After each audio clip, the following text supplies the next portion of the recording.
Hello students, आज हम आपको ट्रांसलेशन के तहत यूज ऑफ कासेटिव वर्ब्स का प्रयोग बताएंगे, यानी कासेटिव वर्ब का प्रयोग बताएंगे कैसे कासेटिव वर्ब का प्रयोग किया जाए।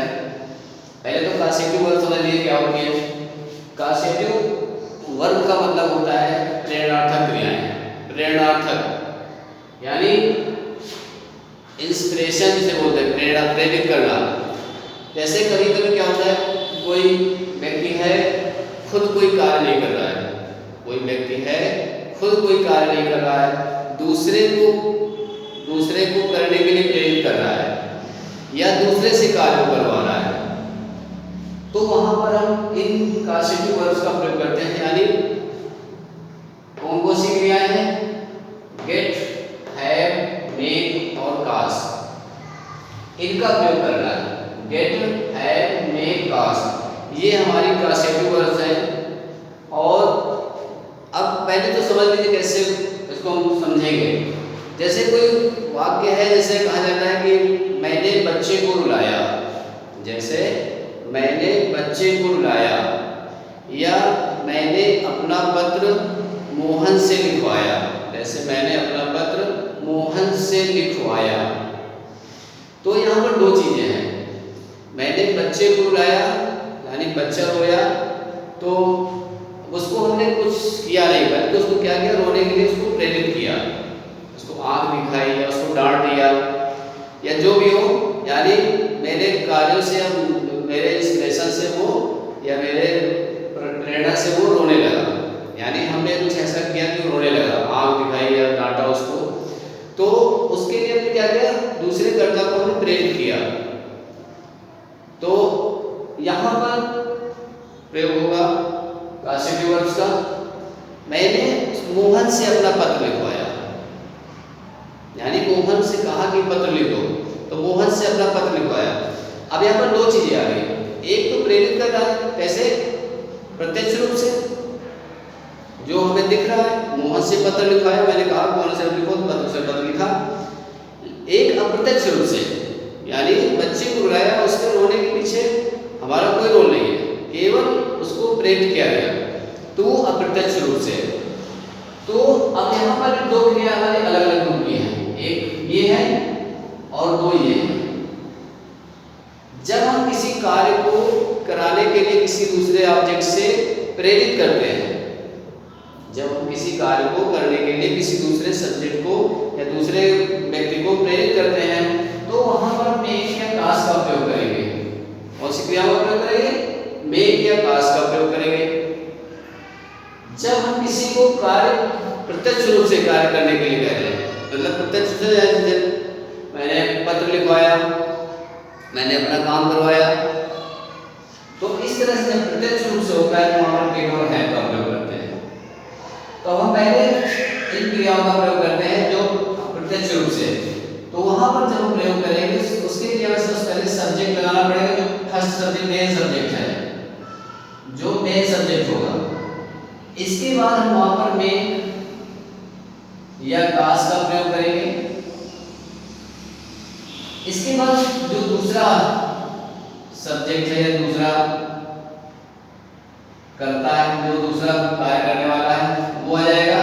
इसके बाद यहाँ पर वर्ब का फर्स्ट पार्ट। तो पहला मेन सब्जेक्ट जो कार्य करने के लिए प्रेरित कर रहा है, उसका प्रयोग करेंगे। फिर मेक या कास्ट। अब मेक या कास्ट का प्रयोग करेंगे टेंस के अनुसार। अगर प्रेजेंट में तो मेक होगा, कास्ट होगा, तो मेक होगा, कास्ट होगा। दूसरा सब्जेक्ट है जिसको हमने प्रेरित किया हुआ, जिसको हमने मारा है, जिसको हमने डांटा है या जिससे कार्य करवाया है, वो आ जाएगा। और आगे हमारी जो उसकी क्रिया है वो आ जाएगी। तो हमको इस तरह से प्रयोग करना। अब जैसे उसने बच्चे को रुलाया, उसने बच्चे को रुलाया, उसने रुलाया बच्चे को, मतलब उसने इसका कुछ रोल नहीं है, ये कुछ नहीं कर रहा है, बच्चा रो रहा है, और किसके कारण? उसने के कारण, यानी वह। अब यहाँ पर इसको जो ट्रांसलेट करेंगे, उसने मतलब ही। अब रुलाया है, किस टेंस में आ गया? पास्ट टेंस में। तो मेड का क्या कर देंगे? मेड कर देंगे। ही मेड बच्चे को द चाइल्ड चाइल्ड और इसके बाद बी, ये हमारा वाक्य बन गया, he made the child weak. अगर इसे हम कास्ट का प्रयोग करते तो he caused the child to weak होगा।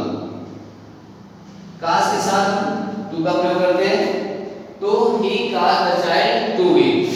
तो ये दो तरीके से बन गया, यानी चाहे हम मेड का प्रयोग करके बना दें चाहे कास्ट का प्रयोग करके बना दें। तो यहां पर जो वाक्य है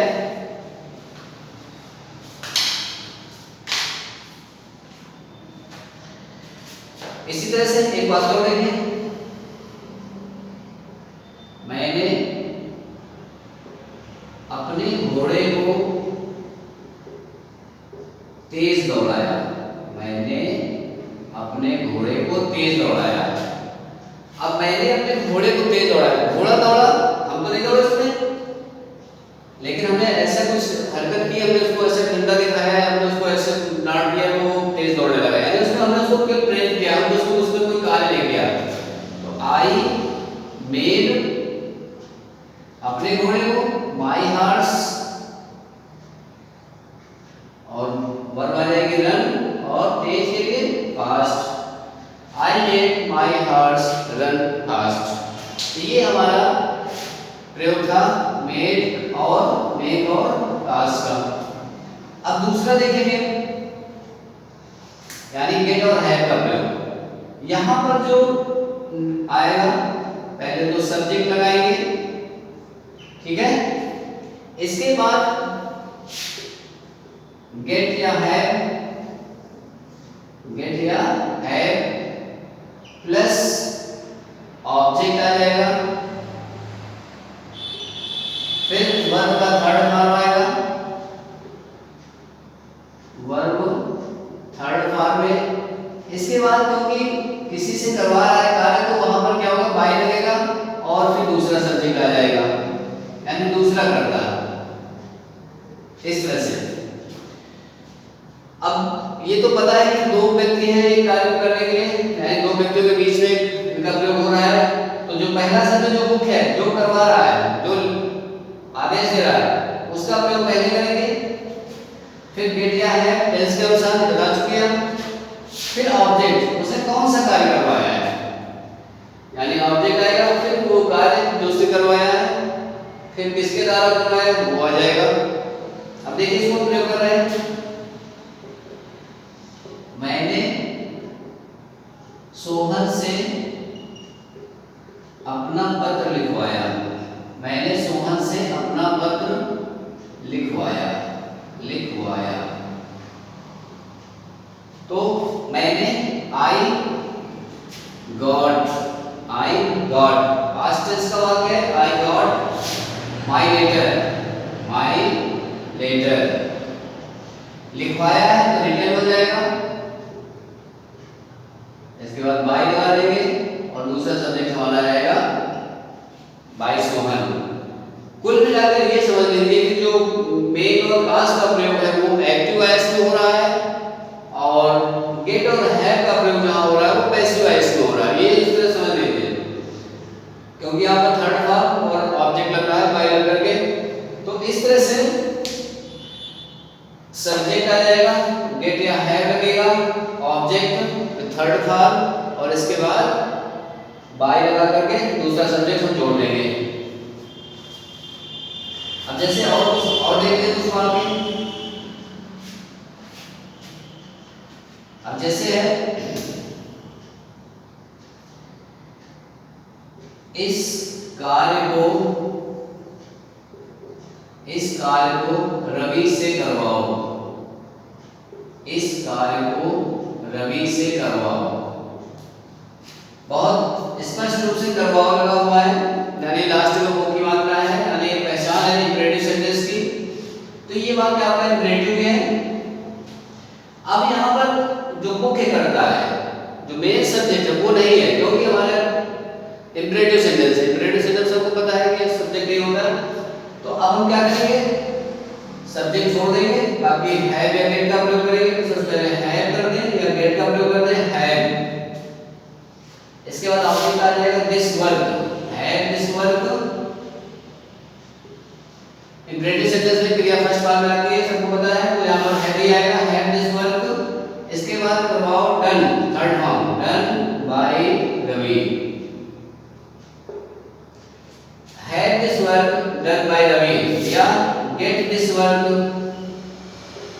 gate this work done by Ravi. ये हमारा बन गया। इसका एक और है,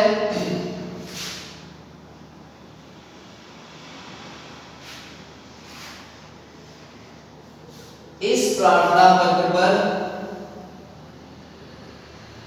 इस प्रार्थना पत्र पर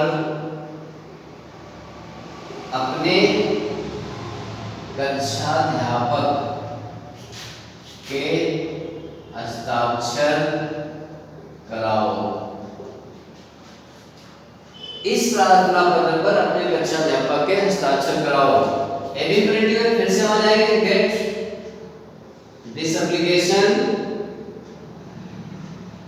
गेट दिस एप्लीकेशन, हस्ताक्षर करवाना यानी साइन, SIGNED साइन, और इसके बाद by your class teacher, by your class teacher. ये वाक्य हमारे हो गए। तो अब हमारे पास चारों का प्रयोग हो गया। जो गेट और हैव क्रिया है, इसका प्रयोग हम पैसिव वॉइस के रूप में यानी पैसिव वॉइस फॉर्म में होते हैं वहां पर करते हैं। और जो मेक कास है और कास है, इनका प्रयोग हम एक्टिव रूप में करते हैं, एक्टिव वॉइस के रूप में करते हैं। अब मेक या कास का प्रयोग कहां करेंगे? जब कोई व्यक्ति किसी दूसरे व्यक्ति को अप्रत्यक्ष रूप से कार्य करने के लिए प्रेरित करेगा, यानी वहां पर कोई ऐसी एक्टिविटी नहीं करेगा जो हमें स्पष्ट रूप से दिखाई दे, तो वहां पर हम मेक या कास का प्रयोग करेंगे। कास के बाद हम टू का प्रयोग जरूर करेंगे। कास में टू लगेगा, उसमें मेक के बाद टू नहीं लगेगा। इसके बाद हम गेट और हैव का प्रयोग करेंगे कहां पर? जब प्रत्यक्ष रूप से, यानी प्रत्यक्ष रूप से मतलब जो स्पष्ट रूप से दिखाई दे रहा है। जैसे हमने ये कार्य रवि से करवाया, हमने इस प्रार्थना पत्र पर कक्षाध्यापक से हस्ताक्षर कराए, तो इस तरह के जो वाक्य होते हैं वहां पर हम गेट या हैव का प्रयोग करेंगे। जो रूल्स है, रूल हम एक बार आपको फिर बता दे रहे हैं। जहां पर मेक या कास का प्रयोग होना वहां पर सब्जेक्ट लगेगा, मेन सब्जेक्ट जिसे बोलते हैं। इसके बाद मेक या कास का प्रयोग कर दीजिए। इसके बाद जो दूसरा सब्जेक्ट है यानी जिससे हम कार्य करवा रहा है, दूसरा सब्जेक्ट और प्लस वर्ब का फर्स्ट फॉर्म यूज करेंगे। ये तो पहला हो गया गेट और मेक और कास के लिए। और दूसरा जो नियम है वहां पर हम सब्जेक्ट लगाएंगे, मेन सब्जेक्ट जो प्रत्यक्ष रूप से कार्य करवा रहा है। इसके बाद गेट या हैव का प्रयोग करेंगे, टेंस के अनुसार मतलब बदल जाएगा। फिर ऑब्जेक्ट आएगा यानी जो कार्य करवाया जा रहा है, फिर जो वर्ब का थर्ड फॉर्म आ जाएगा।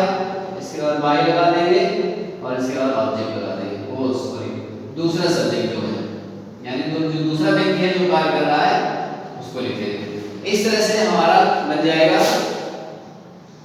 दूसरा सब्जेक्ट। इस तरह से हमें दो नियम प्रयोग करने हैं। ये आपका मेक कास के लिए है और ये गेट हैव के लिए है। और ये चारों हमारी क्या है? कासेटिव वर्ब, प्रेरणार्थक क्रियाएं। ये हमारा प्रेरणार्थक क्रियाओं का प्रयोग था।